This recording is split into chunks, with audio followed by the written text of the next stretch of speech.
Uma vez, ouvindo, um desses palestrantes, desses eventos que a gente anda por aí para poder aprender mais, ele falou o seguinte: você quer ver o maior indicativo de uma igreja que é relevante na comunidade onde ela está plantada?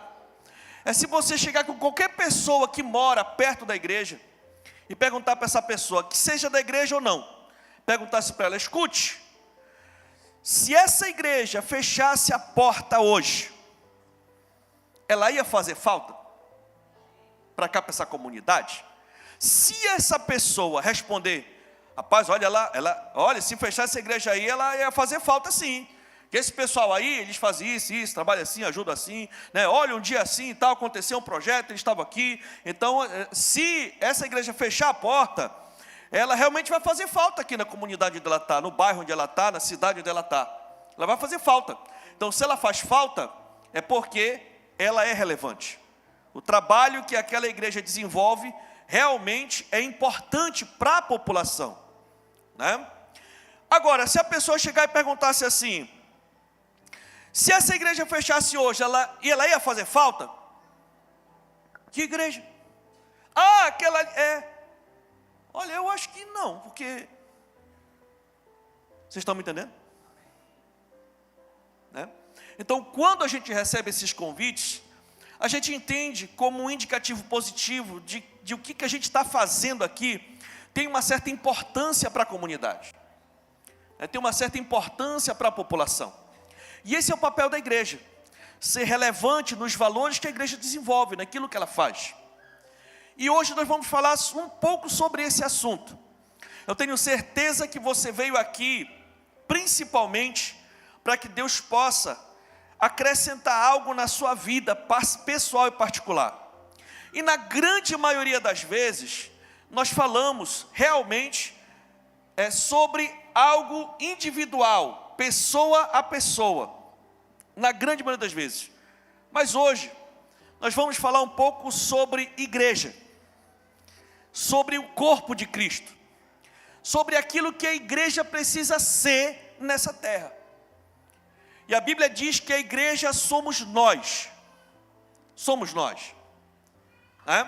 e nós precisamos, sim, receber muito de Deus para a nossa vida pessoal, mas nós precisamos entender que como igreja, como um corpo, nós temos desafios, nós temos missões, nós temos um destino, nós temos responsabilidades dadas por Deus para nós exercermos nessa terra, como igreja, como corpo de Cristo.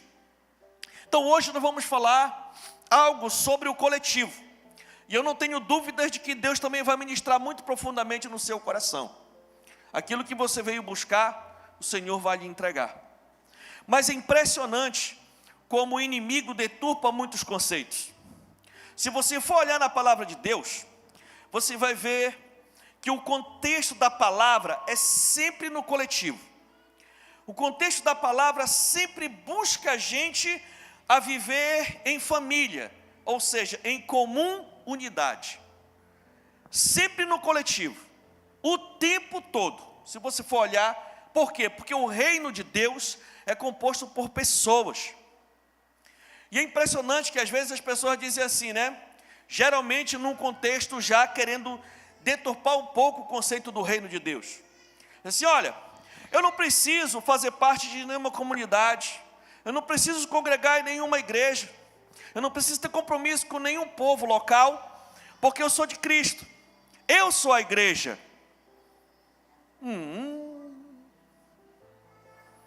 Eu sou a igreja, olha, rapaz, A igreja somos nós. Você sozinho, qualquer pessoa sozinha, no máximo, vai ser um membro do corpo. Amém? Um membro do corpo, se ela se comportar como membro, Então, a igreja composta de uma pessoa não existe. Amém, meus queridos? Não, pastor? Não. O contexto bíblico sempre leva a gente para o contexto coletivo. Você não vai ver a igreja, desde a igreja primitiva, aquela fundada por Atos dos Apóstolos, aquela que está lá escrita no livro de Atos dos Apóstolos, né, se comportando de uma forma individualista, os discípulos se separando, cada um fundando a sua coisa para cá. Você não vê isso. Você vê um corpo de Cristo se mexendo, se movimentando. Então, é importante nós entendermos que Deus tem muita coisa para fazer na nossa vida, sim, mas Ele quer também que a sua igreja, onde ela está plantada, ela exerça a sua responsabilidade, o seu papel, aonde ela foi plantada. Isso é o que nós chamamos de destino do corpo de Cristo, destino da igreja. Então hoje vamos falar um pouco sobre os 3 desafios da igreja do Senhor. Esse é o tema da mensagem de hoje. 3 desafios da igreja do Senhor. A igreja estabelecida por Cristo. E eu quero iniciar essa mensagem a partir do Evangelho de Mateus, do capítulo 16, no versículo 18, que diz assim: eu lhes digo que você é Pedro, e sobre esta pedra edificarei a minha igreja, e as portas do Hades, as portas do inferno, não poderão vencê-la. Cobre sua cabeça, feche seus olhos que nós vamos orar. Pai, nesse momento, nós queremos colocar diante do Senhor, a vida desta igreja, as nossas vidas, de toda essa multidão que está aqui, meu Deus, na nave, e também, meu Pai, nos acompanhando pela internet. E o Senhor, meu Pai, ministra em nosso ser. Nós queremos entender o que o Senhor quer de nós como comunidade, como um corpo de Cristo, um edifício do Senhor. Em nome de Jesus, abra o nosso entendimento, para a gente poder se comportar de acordo com aquilo que o Senhor espera de nós. No nome de Jesus, se você crer, diga amém. Então, queridos, estamos debaixo desses 3 desafios, eu quero falar um pouco sobre eles. Mas antes disso, é importante nós entendermos que o contexto do coletivo está muito focado no contexto da salvação. Por quê? Porque Jesus vem, Ele não vem buscar um membro do corpo, Ele vem buscar uma igreja. Ele vem buscar um corpo, Ele vem buscar um povo. E aí não tem nada na Bíblia, isso já é uma coisa minha, tá? Minha, do Atilano. Eu cismo, que a gente vai ser tudo vizinho, lá na glória. Eu cismo.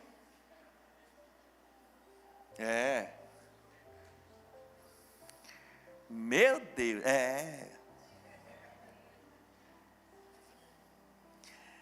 Porque a gente passou o tempo todo vivendo assim, ó, aqui. Essa igreja está há mais de 40 anos plantada aqui nessa cidade. Tem gente aqui que já está há mais de 30 anos vivendo por aqui. E a gente vai desenvolvendo elos, vínculos, trabalhos, a gente vai se unindo, fortalecendo a igreja e vai desenvolvendo. Não sei não, mas eu acho que quando a gente chega lá onde o Senhor está preparando o lugar para a gente, vai ter aquelas quadras, sabe aquelas quadras? Aí o Senhor, na medida que vai chamando os crentes daqui da Pachurch, Ele vai colocando nessas quadras. Aí você lutou muito para aprender a suportar o seu irmão. E aí quando você chegar lá na glória, Jesus vai dizer: vem cá, meu filho, é bem aqui que é teu quarto, olha aqui, ó. Tua mansão está aqui, você acumulou muito tesouro no céu, está aqui tua mansão, pega, está aqui tua chave. Qualquer coisa, tu pergunta para o teu vizinho aqui, tá? Beleza, Senhor, tá bom. Aí chegou lá, vizinho, abre a porta. Não. Rapaz, eu lutei muito para aprender a gostar de ti, tu é meu vizinho, não vou passar a eternidade aqui. Portanto, aprenda a suportar seu irmão. Aqui é o teste, meu irmão. É aqui mesmo. O Senhor pega todo mundo, bota no liquidificador, na panela de pressão e fica te amolecendo o coração. Tem gente que não gosta de gente. Mas eu quero dizer que só chega na glória quem aprender a amar o seu próximo. E quem ama, está perto. Aprende a gostar, está perto. Né?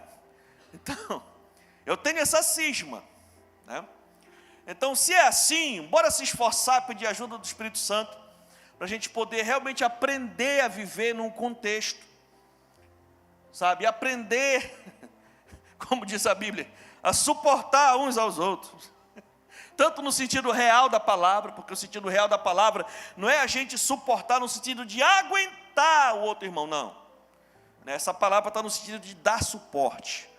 Suportai-vos uns aos outros, mas no sentido de dar apoio, no sentido de dar suporte, no sentido de dar aquela ajuda para aquele irmão que está precisando naquele momento. Amém, meus irmãos? Né? Mas também, nesse outro sentido também, né? Aguentar firme, perdoar, fechar, aprender a lidar, porque não tem para onde correr. Essa é a onda da pessoa dizer assim: olha, o meu negócio é entre eu e Deus, é só eu e Deus. Não quer dizer que o Senhor vai fazer um céu só para você. Sozinho no céu, um céu sozinho, é só eu e Deus. Né? Então, é necessário a gente começar a entender um pouco os contextos, que nós, na verdade, somos uma grande família. E, falando desse contexto, é interessante como a gente precisa entender um pouco o contexto onde as coisas vão se encaixando. Você sabia que esse versículo, coloca o versículo para mim lá de novo, meu filho, por favor. Esse versículo é um dos principais pontos de divergência entre os cristãos católicos e os cristãos evangélicos, né? Dentro desse contexto aqui. Para o católico, é esse texto que justifica, foi essa conversa entre Jesus e Pedro que baliza a eleição de Pedro como o primeiro papa. Tá? Então, numa tradução, né, numa interpretação superficial, dá de se entender isso, que Jesus está instituindo Pedro como o primeiro líder da igreja, tá? E a partir de Pedro, Jesus ia edificar a igreja. Então, o ensinamento católico vem dessa base, né? E a doutrina evangélica diverge disso,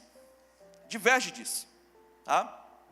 Então, esse é um dos pontos, assim, nevrálgicos, a diferença entre o movimento católico e do movimento evangélico, né, do movimento dos crentes. Nós entendemos que isso aqui faz parte de um contexto, a gente tem que ir lá para o original, para o idioma original, lá para o grego, para a gente poder entender como funciona essa situação. Isso era uma conversa. Jesus chegou com os discípulos e começou a conversar com eles, coisas muito fortes, muito pesadas. Então, Jesus perguntou para os discípulos: escuta, o que vocês ouvem o pessoal falar de quem eu sou? Então, Jesus começou a perguntar para as pessoas a respeito do que as pessoas acham de quem ele era. Aí alguns discípulos começaram a dizer assim: olha, uns dizem que o Senhor é Elias, outros dizem que o Senhor é um profeta, e outros ainda dizem que o Senhor não é nada, né? Eles começaram a falar. Aí Jesus parou e falou especificamente para os discípulos, para os 12. Disse assim: e vocês? E vocês? Quem vocês acham que eu sou? Vocês estão me entendendo? Aí Pedro se levantou e disse: Senhor, tu é o Cristo, é o Filho do Deus vivo. Então foi a primeira vez que alguém teve essa revelação de que Jesus era o Cristo, o Messias, que os judeus estavam esperando. E além de ser o Cristo, ele era o Filho de Deus. Lembra da mensagem passada, quem estava aqui semana passada? da questão da filiação? Pois é. Então a primeira pessoa que teve a revelação de que Jesus era o Cristo e que o Cristo era o Filho de Deus foi Pedro. Vocês estão me entendendo? Foi Pedro. Eu vou até chamar aqui um discípulo meu, um ator, para poder você entender o que eu estou falando. Vem cá, Pedro. Paulo, vem aqui comigo. Sobe aqui, meu filho, vem cá. Né? Pega logo, né? Barra pesada aqui. Então, estamos batendo um papo aqui, vamos fazer de conta que eu sou Jesus e tu é o Pedro. Quem foi que deu o nome de Pedro para Pedro? Foi Jesus, porque o nome de Pedro não era Pedro, era Simão. Simão Bar-Jonas, Simão, filho de Jonas. Quem mudou o nome de Simão para Pedro foi Jesus. Aonde? Aí. Depois que Pedro falou essa verdade, de que Jesus era o Cristo, era o Filho do Deus vivo. Então, olha só. Vamos dizer aqui, eu vou te perguntar, tu vai me responder, tá? Aí, né? Jesus está conversando, todo mundo diz assim, e vocês? O que vocês dizem que eu sou? Tu és o Cristo, o Filho do Deus vivo. Aí Jesus disse assim, muito bem, Simão Bar-Jonas, que não foi nem a carne e nem o sangue que te revelou isso, mas o meu Pai que está nos céus revelou isso nesse seu quengo poderoso. Meu irmão, imagina Jesus dando um elogio para Pedro, no meio daqueles outros lá. O natural de Pedro, o que é? Tufar o peito, uau, eu sou o bichão. Né? Eu recebi de Deus a revelação principal do reino. Meu Deus. Então é natural que Pedro deu uma tufada. Tufa o peito aí, meu filho, tufa o peito. Olha, rapaz. Né? Agora está empolgadão. Aí Jesus, para dar uma furada, amém, meu irmão? Para dar uma no balão que está muito cheio, aí ele entra e fala isso aí, ó. Apesar de que Deus te deu essa revelação, Pedro, Simão, eu te digo a partir de hoje, que você é uma pedra. Vocês estão me entendendo? No original está lá, Petros, tá? Petros, uma pedra, uma pedrinha, um pedregulho. Vocês estão me entendendo? Apesar de você receber essa revelação, mas você é só um pedregulho, só uma pedrinha no meio de tudo aquilo que é para ser feito. Só uma pedra. Agora, sobre esta pedra, que no original é Petra, esta pedra, que pedra? Essa pedra, olha, você é só uma pedrinha, mas você é uma pedra. Mas sobre esta pedra aqui, sobre essa verdade que você falou, de que eu sou Cristo, o Filho do Deus vivo, eu edificarei a minha igreja. Não é você, sou eu. Eu edificarei a minha igreja. E as portas do inferno não vão prevalecer contra a igreja do Senhor. Amém, meus irmãos? É exatamente assim que a gente tem que interpretar o texto dentro do contexto. Senão vira pretexto para dar confusão. Amém ou não amém? Vamos aplaudir a Jesus pela vida do nosso Pedro. Obrigado. Meu. Você é um ator muito top, cara. Né? É deste jeito. Então, assim, o entendimento que a gente tem dessa palavra é esse. Não só pela interpretação no original mesmo, mas por conta de toda a situação do contexto da Bíblia. Amém, meus irmãos? Por quê? Porque o próprio Pedro afirma que quem é a pedra fundamental que edifica a igreja do Senhor é o Senhor Jesus. Lá em 1 Pedro 2, a partir do 2 diz assim: como crianças recém-nascidas, desejem de coração o leite espiritual puro, para que por meio dele cresçam para a salvação. Agora que provaram que o Senhor é bom, à medida que se aproximam dele quem? A pedra viva. E no original, essa palavra pedra, não é Petros, é Petra, a mesma palavra da rocha, que é utilizada em Cristo. Rejeitada pelos homens, mas escolhidas por Deus e preciosa para Ele. Então, Jesus é a pedra fundamental. Jesus é a rocha. Toda a igreja está fundamentada em Cristo. Tudo aquilo que vem depois, relacionado ao cristianismo, a base é o próprio Cristo. Porque foi Cristo que veio dos céus para nos salvar. Foi Cristo que viveu uma vida imaculada, pagou um preço de santidade. Foi Cristo que morreu na cruz do Calvário. Foi Cristo que venceu a morte. Foi Cristo que ressuscitou. Foi Cristo. Então, a igreja deve ser balizada em Cristo, porque Cristo é o Salvador da igreja. E é Cristo que vai voltar para vir buscar a sua igreja. Amém, meus irmãos? Então, como que se Jesus é a pedra, Ele vai instituir a base da igreja em cima de liderança humana? Porque os homens são falhos. Deus escolhe e usa os homens, mas Ele não vai fundamentar a sua igreja em homens, porque Ele conhece a natureza humana.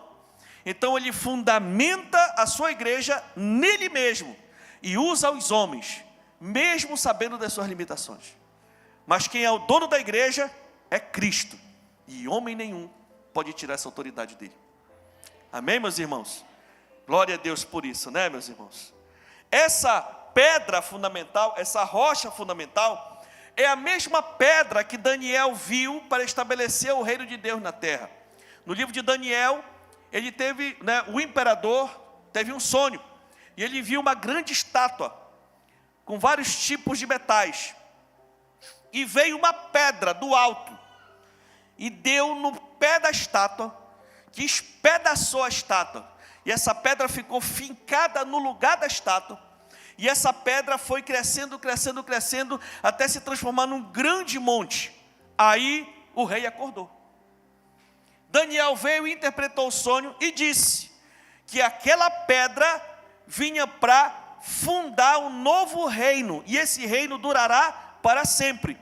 Que reino é esse, irmãos? O reino de Deus, que começou quando Jesus veio. Jesus, nascido de mulher, cresceu. Quando ele começou o ministério dele, a primeira pregação do Senhor foi o quê?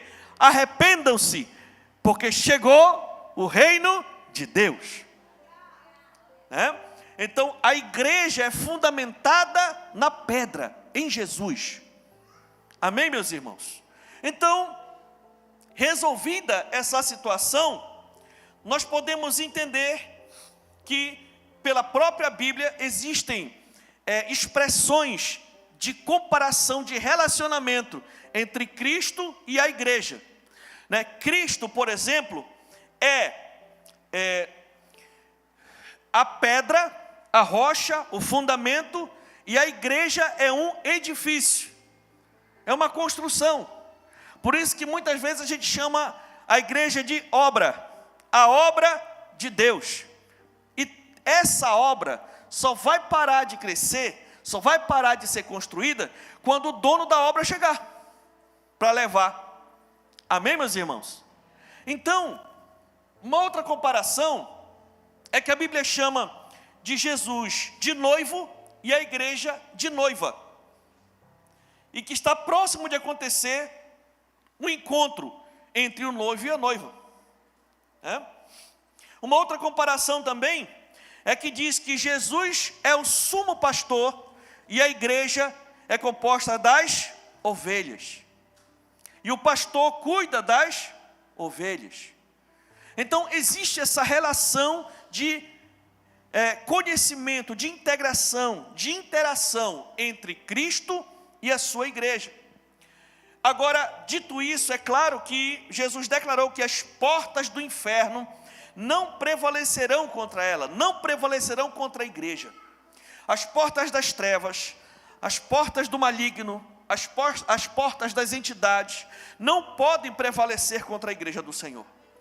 Agora, isso a igreja tem que tomar posse, tem que usar da autoridade do nome de Jesus e trabalhar, levando a igreja num caminho de sucesso, levando o corpo de Cristo no caminho da edificação. Por isso que nós, membros da Paz Church, precisamos realmente entender que nós temos responsabilidade diante de Deus enquanto igreja. Enquanto igreja. Eu sei que cada um vem para cá buscando alguma coisa da parte de Deus, isso é muito bom, e o Senhor sempre vai estar ministrando no seu coração. Mas você tem que entender que você faz parte de um corpo. Você faz parte de uma comunidade, parte de uma família. E como família, você tem que ser um membro ativo dentro da sua família. Você que está aqui conosco e que de repente participa de uma outra denominação, é uma honra muito grande ter você aqui conosco, né? E eu quero dizer para você também que você faz parte de uma família na fé.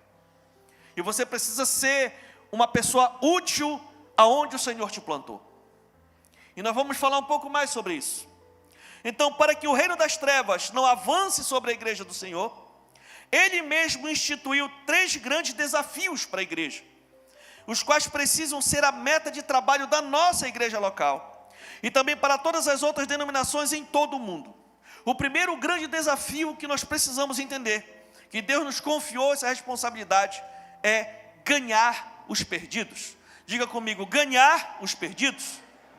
Romanos 1,16 diz: não me envergonho do Evangelho, porque é o poder de Deus para a salvação de todo aquele que crê, primeiro do judeu, depois do grego. Por que primeiro do judeu?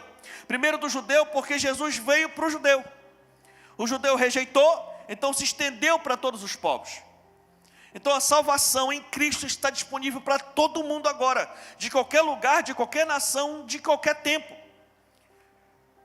Então, nós não podemos nos envergonhar do Evangelho, porque é o poder de Deus para a salvação das pessoas.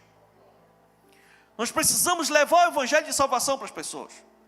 Nós precisamos levar a palavra de Deus para as pessoas. Você precisa ser um membro ativo no sentido de levar o Evangelho para alguém. Precisamos levar o amor de Jesus, mostrar o amor de Jesus. Precisamos mostrar uma vida diferente para as pessoas que estão desesperadas aí fora. Você tem pessoas que você ama muito, que você respeita muito, e que são pessoas muito boas. Talvez eu estou falando até com alguns que estão aqui, mas por fora está tudo bem, mas por dentro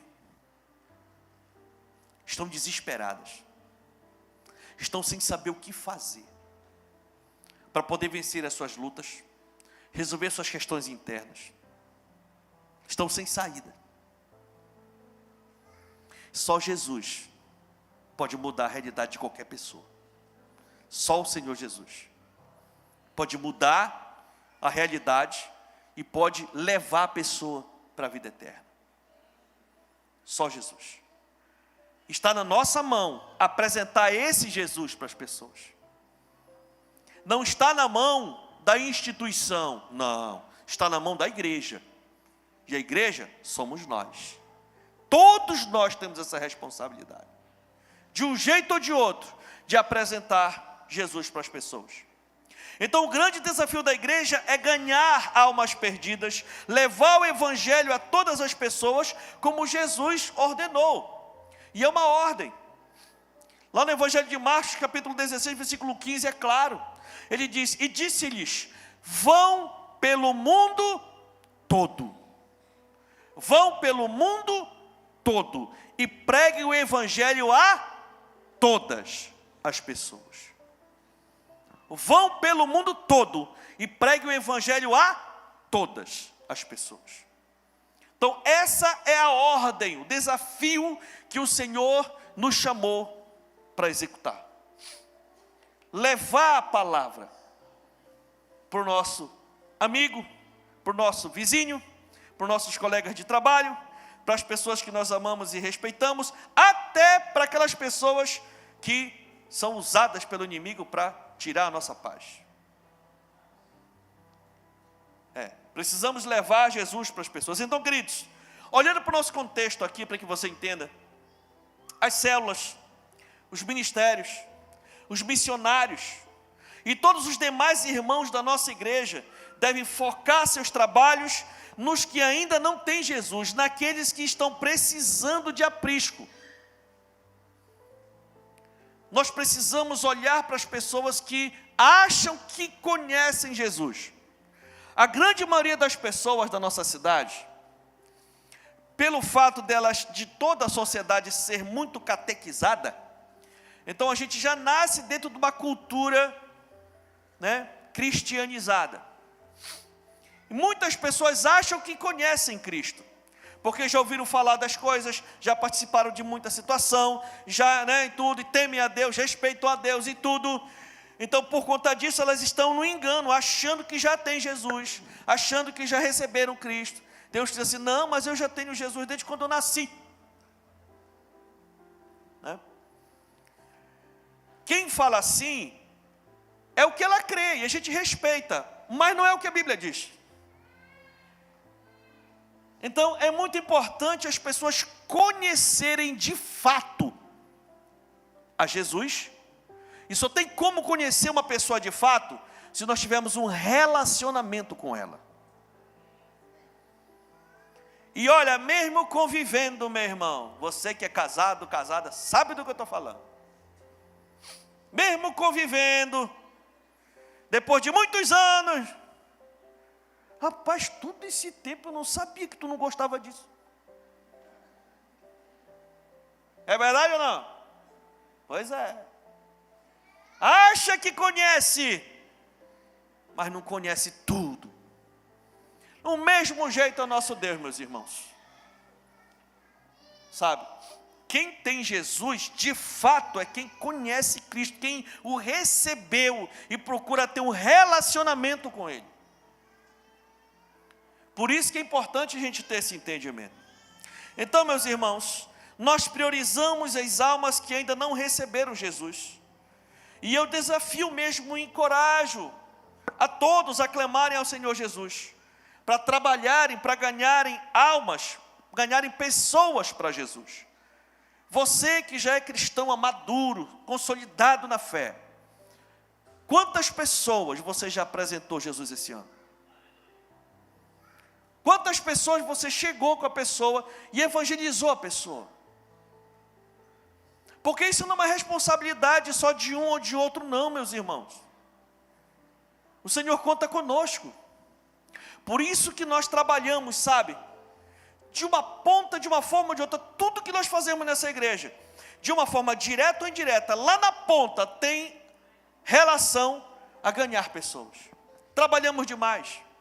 As nossas células funcionam espalhadas na cidade inteira e nas comunidades onde a gente está. São pontos de evangelismo para levar a palavra de Deus para as pessoas. Toda semana. O que é isso, meus irmãos? Ir atrás das pessoas. Levar a oportunidade para as pessoas conhecerem a Cristo de fato. Os ministérios, os missionários nem se fala. Né, que eles saem daqui, se destacam para ir para as comunidades, para levar Jesus para as pessoas. Então a gente tem que realmente, sabe, trabalhar muito isso. E por que eu falo isso? Porque infelizmente, queridos, tem igrejas que focam naqueles que já têm Jesus. Infelizmente tem pessoas que se preocupam em gastar muito tempo evangelizando quem já é evangelizado, quem já é crente. Principalmente o novo convertido. Infelizmente tem igrejas que não priorizam ganhar os perdidos. E quando alguma igreja se preocupa em ganhar, se é parente, se é amigo, se é vizinho, se é alguém, chega lá e tenta arrastar a pessoa de onde ela foi plantada. Aí fica essa disputa pelo nada. Nós precisamos ter muita ética nessa questão, para que a gente possa focar nas pessoas que ainda tem tanta coisa, tantas pessoas que precisam de uma palavra. Então muitas vezes a igreja perde o seu foco porque fica disputando quem tem a melhor doutrina, disputando quem tem a melhor pregação, disputando quem tem a melhor estrutura. Meus irmãos, não temos tempo para isso. Nós aqui não. Nós respeitamos todos e queremos que todos se fortaleçam para que o reino de Deus se expanda na terra. Mas nós aqui somos focados. Agora, pelo fato de sermos focados, a gente sofre um bocado. Somos atacados, somos criticados pelo nosso jeitão de ser. E infelizmente, quando a gente chega, por exemplo, numa comunidade, na maioria das vezes, não em todas as vezes, o nosso maior problema não são as pessoas que não conhecem Cristo. O mundo, as pessoas que a gente vai na casa, elas gostam da gente. O nosso maior problema, quando a gente está evangelizando, são os outros crentes das outras igrejas. Estou lhe dizendo, com muito amor e carinho, mas é a realidade.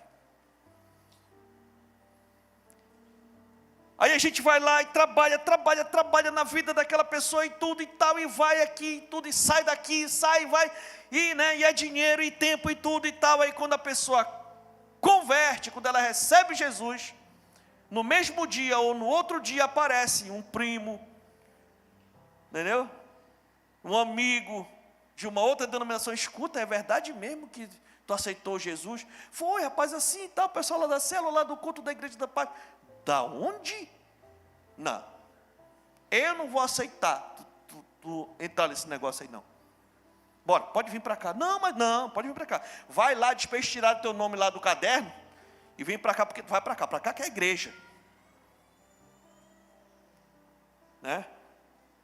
Ou seja, é uma igreja focada em não ganhar os perdidos, que trabalham para pegar aqueles que a outra igreja que está focada no perdido está procurando.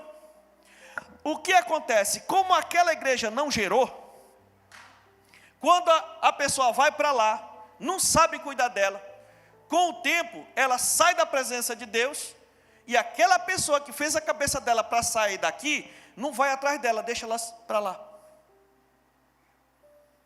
E aí a pessoa se desvia, se torna um desviado, antes de entender o que foi que ela fez. E deixa o rótulo na costa dela. Lá vai o desviado.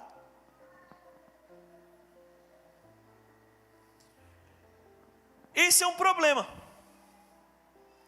Mas nós, de fato, e muitas outras igrejas que estão focadas nos perdidos, precisam entender e precisam trabalhar. Então nós precisamos ter esse entendimento.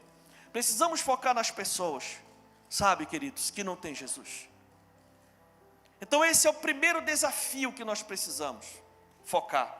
Você não pode, como cristão, como membro do corpo de Cristo, como parte da igreja do Senhor, você não pode ter uma visão religiosa de quem você é. Deus lhe chamou para você ser luz, sabe, luz das trevas e sal deste mundo. Você tem que temperar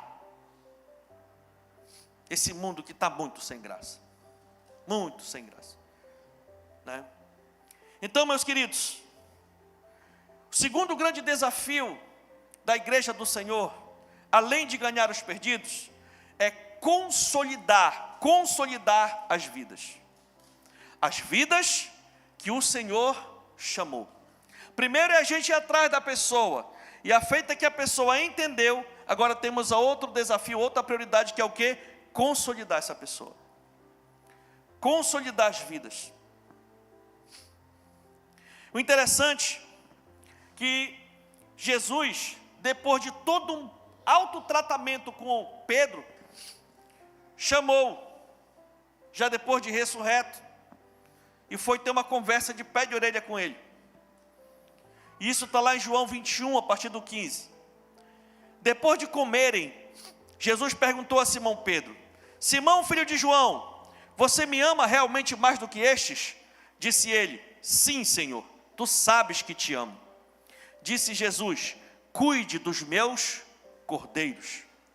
Novamente Jesus disse: Simão, filho de João, você realmente me ama? Ele respondeu: sim, Senhor, tu sabes que te amo. Disse Jesus: pastorei as minhas ovelhas. Pela terceira vez ele lhe disse: Simão, filho de João, você me ama? Pedro ficou magoado por Jesus lhe ter perguntado pela terceira vez: você me ama? E lhe disse: Senhor, tu sabes todas as coisas e sabes que te amo. Disse-lhe Jesus: cuide das minhas ovelhas. Note que o Senhor, consolidando Pedro, né, Jesus estava o quê? Consolidando Pedro. Novamente, depois de ele ter o negado, você sabe da história do galo que cantou? Declarou para ele, em primeiro lugar, cuide, se tu me amas mesmo, cuide dos meus cordeiros. O que é um cordeiro, irmão? Cordeiro é uma ovelha bebê, uma ovelha jovem, amém? Né, um bebezinho lá, né, um cordeirinho, certo? Cuide dos meus cordeiros. Então Jesus está falando, cuida dos novos convertidos, cuida daqueles que estão chegando agora para a igreja, cuide daquelas pessoas, consolide elas, firme ela no caminho, cuide os novos convertidos, os que precisam ser consolidados. Mas depois ele perguntou de novo, ele disse, tu me amas mesmo? Eu te amo, Senhor. Então, pastorei as minhas ovelhas. As ovelhas, a ovelha é ovelha, né? Já é o animal o quê? Adulto.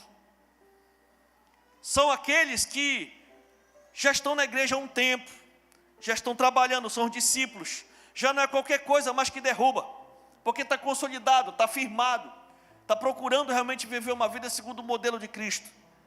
Mas mesmo essas precisam ser cuidadas. E no final, ele não disse só, cuide das minhas ovelhas, ele diz, pastorei as minhas ovelhas. Então, os cordeiros precisam de cuidado, e as ovelhas precisam de cuidado e pastoreamento para continuarem produzindo novos cordeiros. Porque não é pastor que gera ovelha, é ovelha que gera ovelha. Amém, queridos? E uma ovelha sadia sempre dá cria.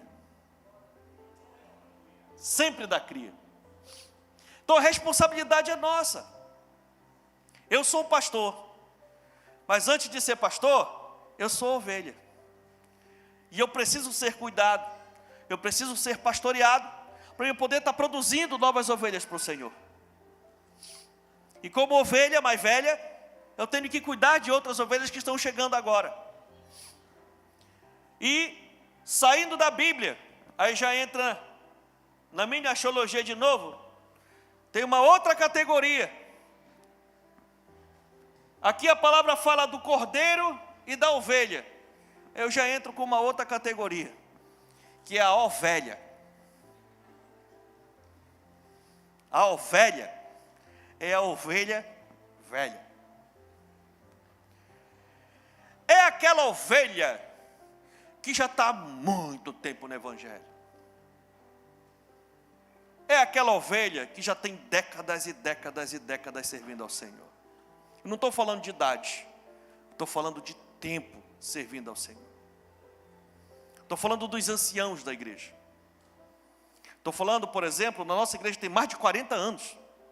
Então nós temos pessoas ainda na igreja que já tem mais de 40 anos servindo ao Senhor. Essas merecem todo o nosso respeito e o nosso carinho. Você sabe por quê? Porque essas pessoas são o nosso referencial de que é possível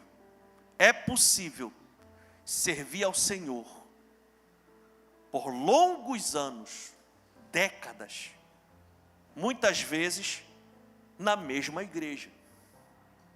Se você sentar com uma pessoa dessa e perguntar para ela se ela já passou por algum momento difícil aqui nesta igreja, olha, rapaz, tu não sabe não.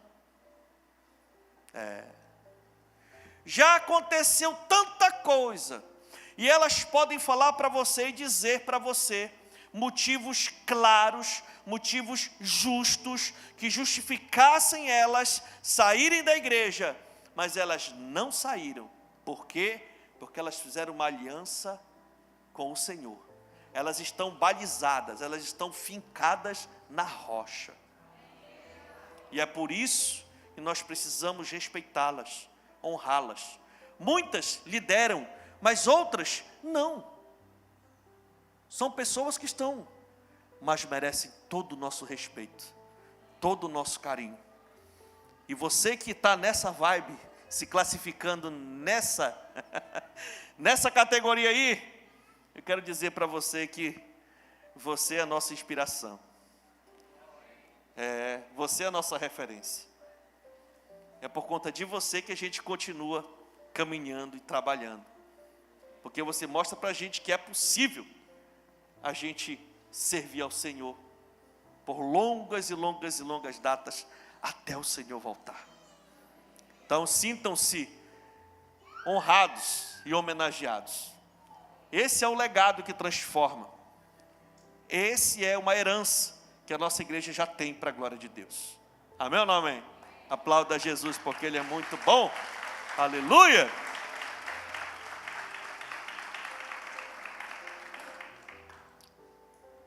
Então, queridos, esse é um outro grande desafio.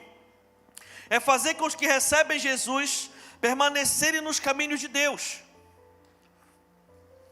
Agora, para permanecer no caminho de Deus, nós que já estamos consolidando as pessoas, não podemos aceitar perder os novos convertidos. Nem para Satanás, nem para o mundo. Não. E muitas vezes, não todas as vezes, e muitas vezes, nem para outra igreja local. Por quê, pastor? Tudo bem, pastor, que a gente não pode aceitar perder ninguém para o mundo e ninguém para Satanás, mas até para outra igreja, não é heresia o que você está falando? Escute, preste muita atenção, me entenda aqui. Muitas vezes, por conta desse conceito de que Deus está em todo lugar, nós acabamos relaxando no compromisso de pastorear e cuidar das pessoas para Deus. Muitas vezes naquele slogan de dizer, não, o importante é que você serve a Jesus. Pode ir. Não interessa para onde você vai. Procure uma igreja evangélica mais próxima. Muitas vezes, em nome desse tipo de conversa, a gente acaba negligenciando aquilo que o Senhor tem feito no meio das suas igrejas. E por que eu estou falando isso? Olha o que Jesus disse para Pedro: pastorei e cuide dos meus cordeiros e das minhas ovelhas. Quais ovelhas, irmãos? Aquelas que o Senhor enviou. Pois bem, se o Senhor enviou essa ovelha para a sua célula, para o seu ministério, se o Senhor enviou essa pessoa para botar perto de você, é porque, obviamente, use a lógica. Obviamente, o Senhor está querendo que essa pessoa seja ganha, cuidada e edificada aqui. Aí, se Ele quisesse que fosse ali, Ele teria encaminhado essa pessoa para lá. E assim Ele vai distribuindo as pessoas. Amém, meus irmãos? Sabe?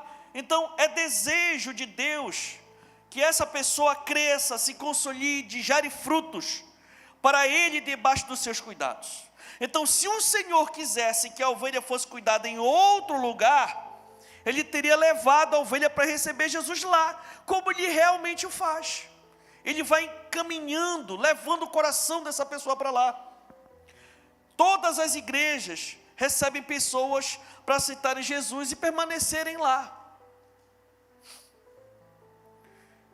1 Coríntios 14:33 diz: pois Deus não é Deus de desordem, mas de paz, como em todas as congregações dos santos. Olha só. Então, nas congregações, nas igrejas locais, tem que haver ordem. Cada um no seu aprisco, cada local no seu local. Deus vai encaminhando e vai colocando. Então, a gente precisa tomar muito cuidado. E se tem uma pessoa que respeita muito isso, e se tem uma pessoa, um líder, que realmente tem muita ética com relação a isso, e tem liberado muita gente para outras igrejas, essa pessoa sou eu. Então você pode me dizer, não, pastor Tirano está falando isso para segurar o povo. Não. Uma das pessoas que mais libera o povo aqui sou eu. E agora o Senhor está me cobrando isso. muitas dessas pessoas não deveriam ter saído daqui. Vocês estão me entendendo? Porque hoje, muitas dessas que saíram, hoje não estão mais em igreja nenhuma. E muitas das que estão, não estão tendo aquela vida que ela tinha aqui. Tá certo? Então essa é a regra. Mas existem as exceções, é claro.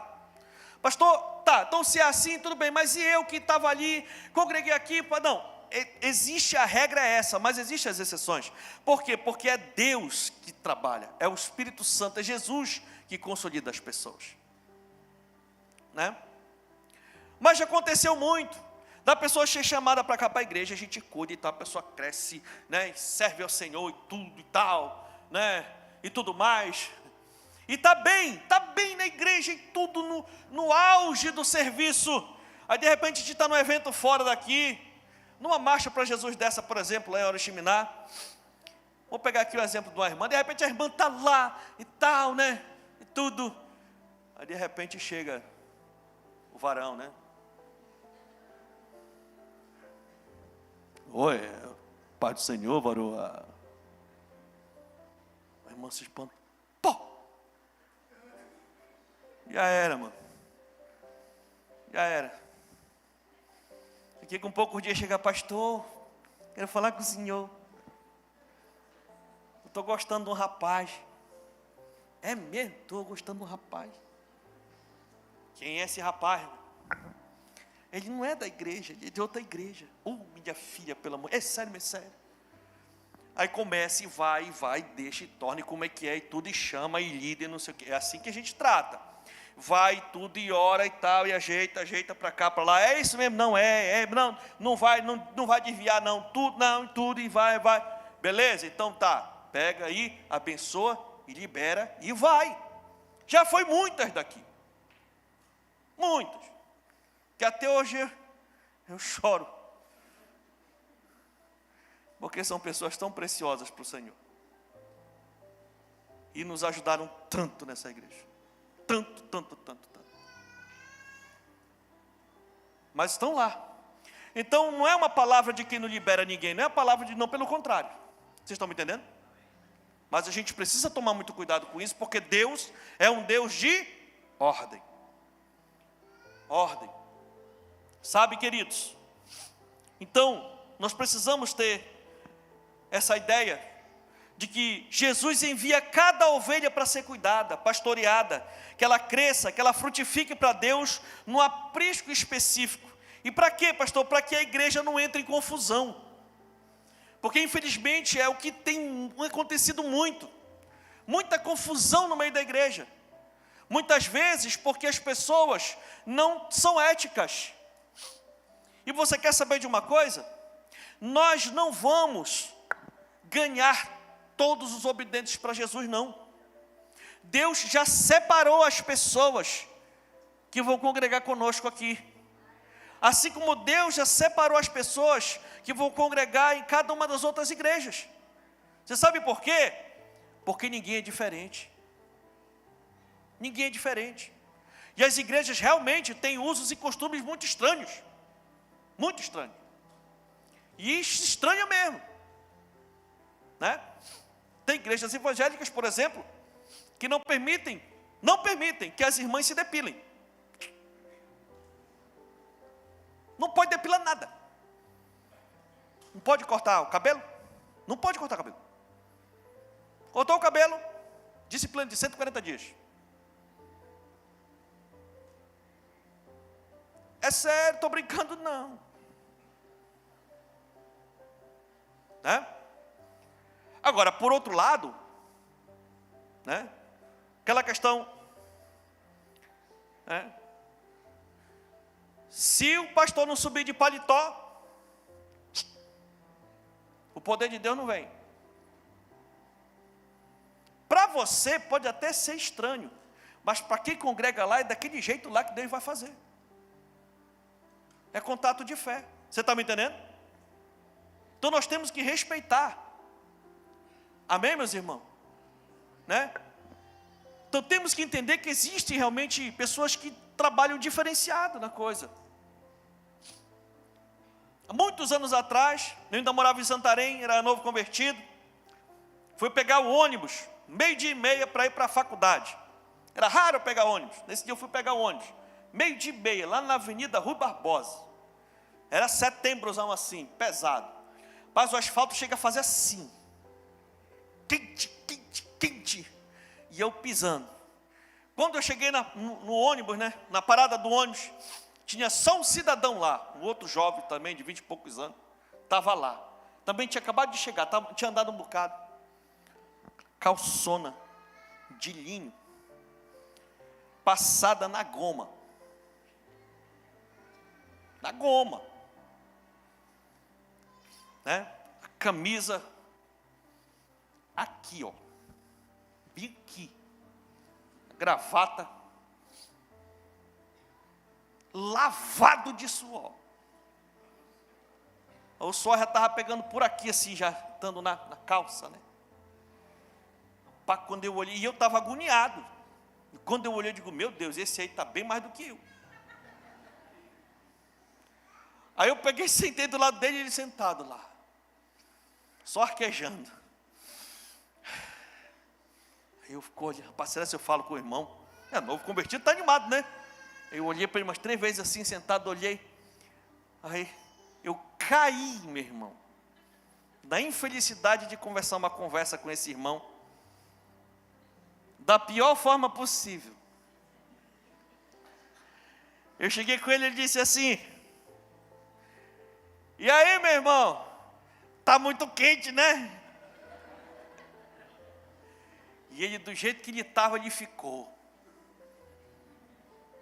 Aí eu fiquei olhando. Quente é lá no inferno. Eu disse, tá bom. Tá bom. Você está me entendendo? Eu digo, rapaz, se por um lado eu achei muito perigoso numa situação dessa, mas por outro, rapaz, se for para ti ir para o céu, todo empacotado desse jeito, fique empacotado, que é melhor tu ficar todo empacotado e ir para o céu do que tu de repente pega a corda de mim, vestir outra roupa e se perder por aí. Então tem gente que só vai dar certo andando todo empacotado mesmo. E tem que ter uma igreja para esse cidadão ser útil lá. Você está me entendendo, meu irmão? Agora, se eu for fazer a cabeça dele, olha, rapaz, tira essa roupa, esse negócio aí, não sei o quê, aí lá vem o irmão, para cá, para a igreja, tira a roupa, não sei o quê, coloca outra roupa e tal, e ele começa, para ele chegar aqui e ver um negócio diferente, sabe o que vai acontecer? Confusão, vai dar muito trabalho. Ao ponto de muitas igrejas dizerem assim, rapaz, volta para o teu lugar. Eu digo, não, mas eu sou daqui agora, me tiraram de lá, como é que eu vou voltar? Aí dá confusão, que a pessoa não vai se acostumar nem lá, nem aqui. Então o que acontece? A maioria se desviam. É a confusão. Amém, meus irmãos? Então a gente tem que estar muito firme, muito focado naquilo que Deus realmente quer para cada um. Colocar onde a pessoa vai realmente andar, projetar, crescer, ser bênção.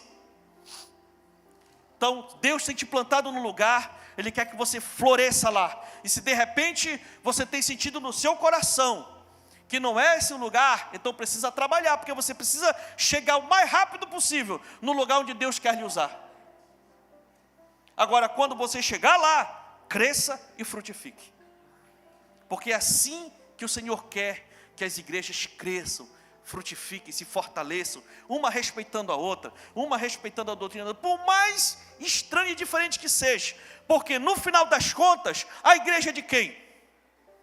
De Cristo, e é Ele que vai cuidar de todo mundo. Se quem está fazendo coisa errada, não sei o quê, se a gente está fazendo coisa errada, não sei o quê, vai ter a hora que o próprio Cristo vai chegar e tratar com a igreja, não tem para onde correr. Vai tratar com o líder. Então cada um vai seguindo. E se puder, se ajudar. Ajudar um ao outro. Porque é verdade, é muito difícil nós consolidarmos a nossa vida do jeito que a gente está falando aqui. Voltando para o início da coisa. Se a gente vai ser vizinho, a gente tem que aprender a ser vizinho desde agora. É aqui que é o teste, é aqui, ó. E como uma grande família, nós somos irmãos. Não é isso, irmão? Irmão. E você sabe, você que é pai e mãe, você sabe que os irmãos se amam demais, meu irmão. Mas tem hora que se a gente não se meter no meio deles, eles se mordem todinho.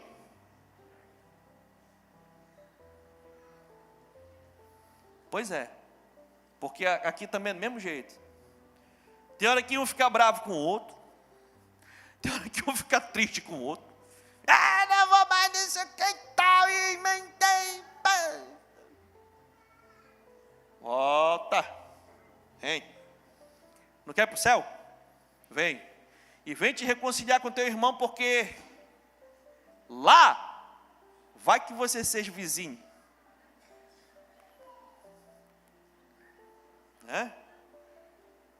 Então é aqui o negócio. É desse jeito.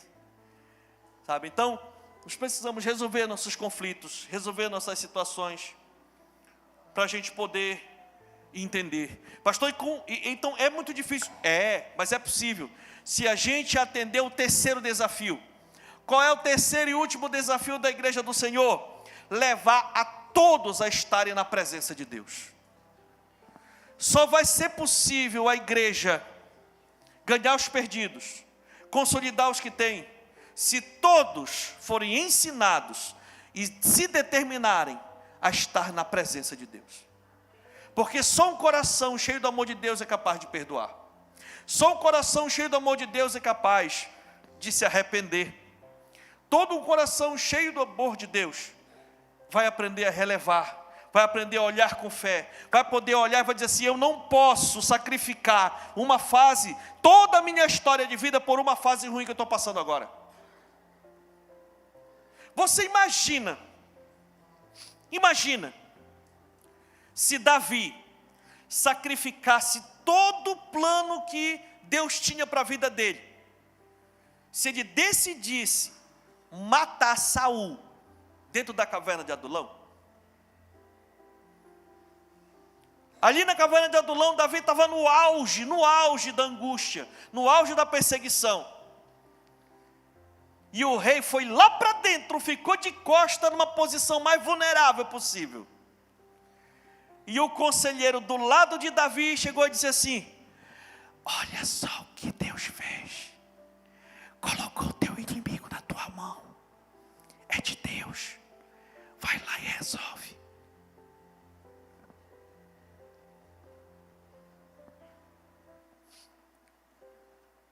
Mas o que ele falou? Deus me livre de tocar no ungido do Senhor. Por conta dessa atitude, Deus honrou Davi. Resolveu o problema. Tirou o seu perseguidor da jogada e colocou ele no trono. E ele reinou até o dia que Deus levou. Muitas vezes por conta de uma posição, de uma fase, de uma situação ruim, a gente acaba desistindo de todo o projeto que Deus tem para nós. Quantos e quantos homens e mulheres de Deus, famílias preciosas, jovens poderosos, saíram da presença, desistiram da família, desistiram de tudo, por conta de uma fase ruim que estavam vivendo.